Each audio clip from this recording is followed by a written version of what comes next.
الذین ضل سعیہم فی الحیات الدنیا، بہت سے لوگ ایسے ہیں دنیا میں ان کی کوششیں ضائع ہو جائیں گی.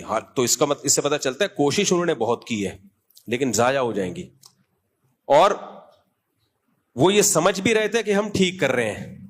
تو اب میں اس کی مثال دے رہا تھا. اس کی دنیا میں ایسے مثال ہوگی کہ آپ نے اپنی صحت بنانے کے لیے صبح و شام محنت محنت محنت، پاگلوں جیسی محنت کر لی آپ نے. آپ سمجھ رہے ہو کہ میری صحت بنے گی، لیکن آپ نیند نہیں لے رہے پراپر، کھانے پہ آپ کنٹرول نہیں کر رہے. تو بتاؤ یہ صحت مزید یعنی مزید بنے گی یا بگڑے گی؟ مزید اور بگڑ جائے گی اور خراب ہو جاؤ گے. تو جیسے دنیا میں ہوتا ہے تو خراب کیوں ہوگا؟ آپ سے جب کوئی پوچھے، اب آپ گئے ایک ڈاکٹر صاحب کے پاس، ڈاکٹر صاحب میں نے اتنی محنت کی، ہم نے تو سنا ہے محنت سے انسان کو پھل ملتا ہے، میں نے تو صحت کی اتنی محنت کی مگر میں تو گھٹنے بیٹھ گئے میرے، تو میں تو مر رہا ہوں، اور میں نے نیت بھی صحیح تھی، میں اس کو صحیح سمجھ کے کرتا تھا. تو ڈاکٹر کیا کہے گا؟ تم نے خود سے کیسے فیصلہ کر لیا کہ یہ محنت کا رخ صحیح ہے؟ یہ کسی ایکسپرٹ سے پوچھنا چاہیے، ڈاکٹر سے پوچھنا چاہیے تھا.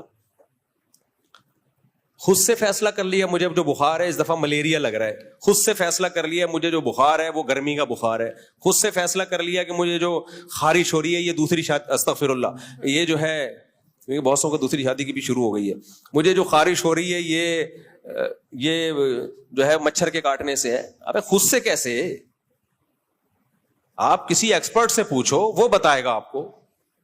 بعض لوگوں کو چکر آ رہے ہیں، خود سے فیصلہ کر لیا کہ میرا بی پی بڑھا ہوا ہے، حالانکہ ہو سکتا ہے لو ہو، اب اس میں نمک پی رہا ہے تو مرے گا اور زیادہ. بھائی خود سے فیصلہ کر لیا یہ ہے، خود سے فیصلہ کر لیا یہ ہے، تو یہ نہیں ہوتا.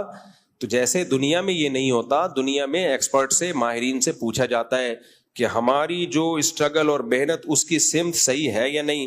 اسی طرح اللہ آخرت کی کوشش کے بارے میں بھی کہتے ہیں، جب تم آخرت کے لیے کوشش کرو گے تو خود سے فیصلہ نہیں کر لینا کہ میں بہت اچھی کوشش کر رہا ہوں. اللہ اس کے رسول تمہیں بتائیں گے، ان کی طرف سے پرمیشن ملے گی تو تھوڑی کوشش پہ بہت کچھ مل جائے گا. ان کی طرف سے اگر پرمیشن نہیں ہے تو بہت ساری کوشش پہ بھی کچھ بھی نہیں ملے گا، بلکہ بدعت کا گناہ ملے گا الٹا. سمجھ رہے ہو کہ نہیں سمجھ رہے؟